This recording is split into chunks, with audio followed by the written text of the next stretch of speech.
Vegan, or face contempt by fellow beings. Our programs offer many languages. Please visit suprememastertv.com/schedule. Nos programmes offrent plusieurs langues. Veuillez visiter suprememastertv.com/schedule. Nuestros programas ofrecen varios idiomas. Visiten suprememastertv.com/schedule. Acara kami menyediakan banyak bahasa. Silakan lihat suprememastertv.com/schedule. For those moments of spiritual union that possess you in prayer should always be with you, whether asleep or awake, writing or reading. In any moment, you should not be far from the remembrance of God. Please continue watching for more teachings by Rumi, the venerated enlightened Sufi master and poet.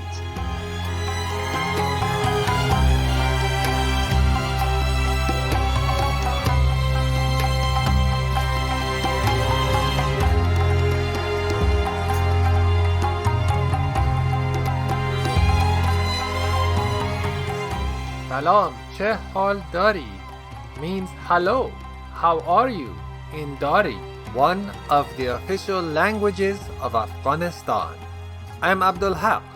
The gracious Afghan people appreciate that your kind and honest actions are helping to create a better world for all. May Allah always shield and protect you.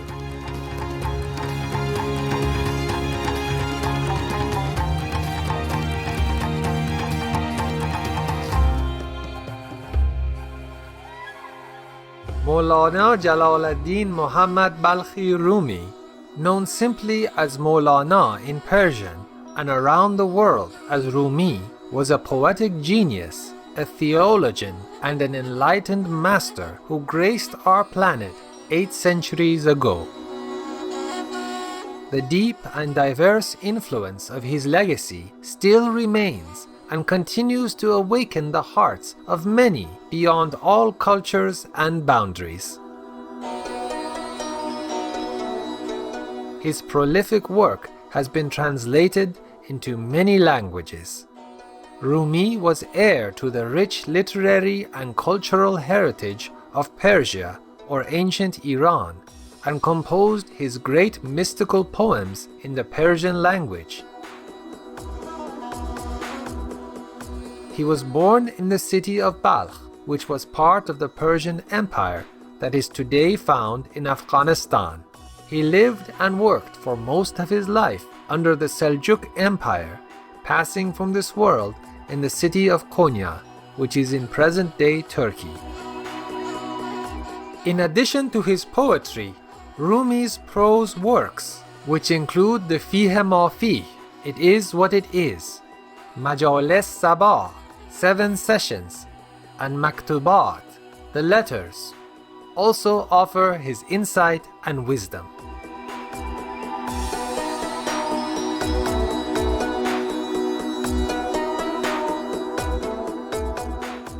Today we invite you to listen to Rumi's teachings from the Fihi, Discourse 45.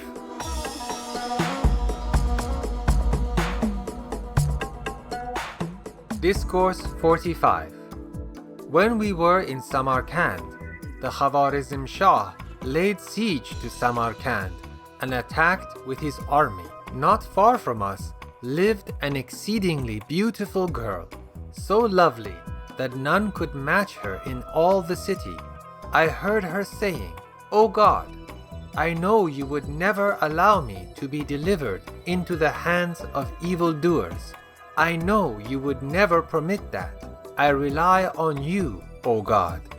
When the city was sacked and all its inhabitants were taken into captivity, even the maidservants of that woman were captured, but she was left unharmed. For all her extreme beauty, no man even cast eyes on her. From this, know that whoever commits themselves to God is secure from harm and remains in safety. No petition of man in God's presence is ever ignored. Therefore, beg of God and demand what you need of God, for your petition will not be in vain. Call upon me, and I will answer you.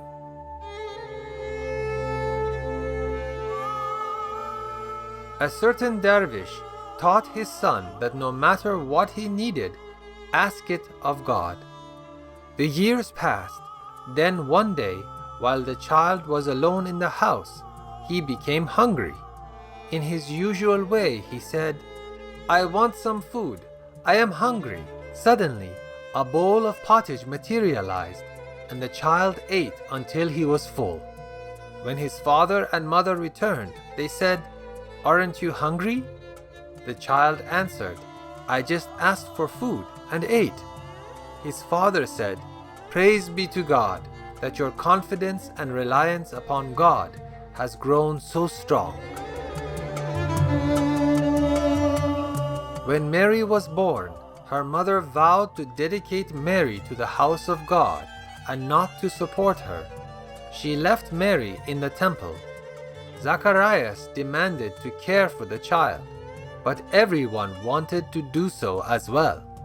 A dispute sprang up amongst them. Now in that time, the custom was that each party in a dispute must throw a stick into water.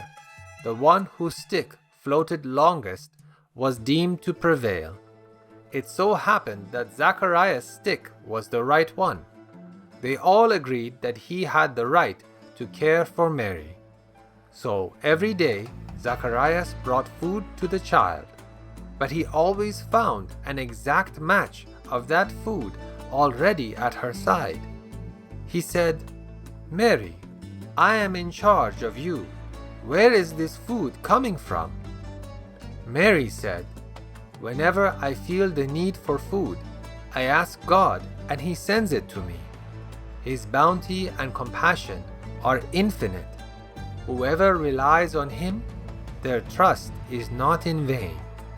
Now, after Zacharias saw this, he prayed, "O God, since you allow the need of this child, please grant me my desire.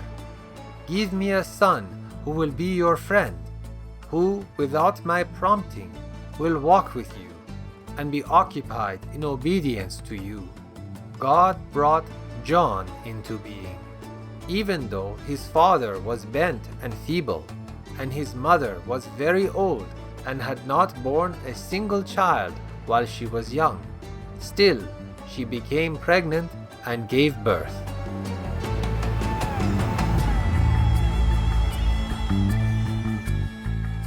Don't you see that all these things are but an occasion for the display of God's omnipotence?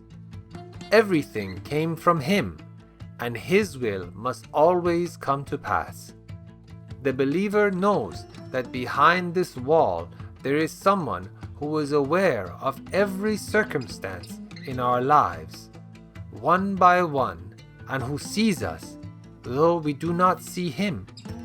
But those who say, "No, this is all a tale," they cannot believe. The day will come when they will realize their error. For instance, you are playing the rebek.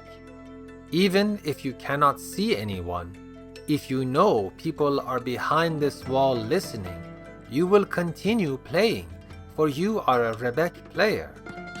After all, the purpose of prayer is not standing, bowing, and prostrating all day. For those moments of spiritual union that possess you in prayer should always be with you, whether asleep or awake, writing or reading. In any moment, you should not be far from the remembrance of God. Speaking and keeping silent, sleeping and eating, being enraged and forgiving, all these attributes should be like the turning of a water mill.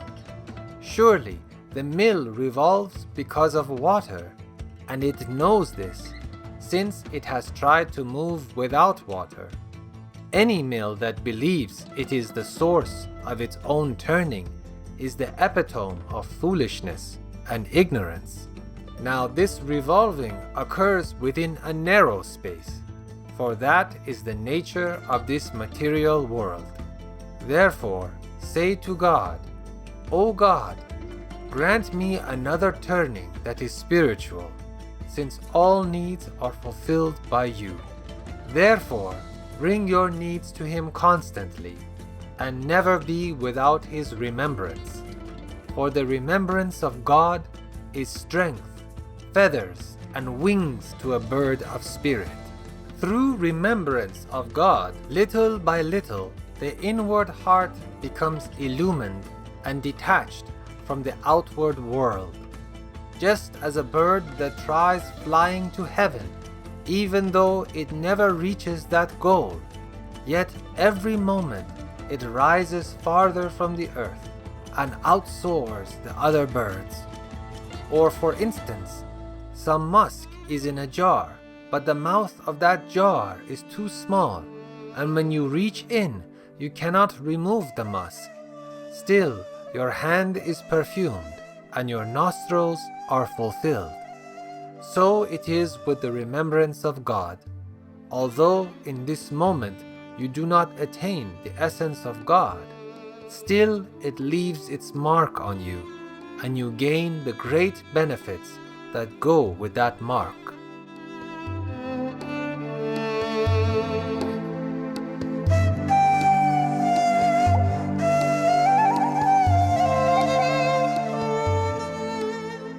For more information, please visit rumisite.com. Caring viewers, it was a delight that you could join us today for Words of Wisdom. Coming up next is Gardens, Bringing Beauty and Comfort to Our Lives, Part 3 of 3, right after Noteworthy News. May you forever bathe in the grace of the divine. Vegan side effect. Feeling like you're really religious? Yes, you are. Our programs offer many languages. Please visit suprememastertv.com/schedule and suprememastertv.com/WOW.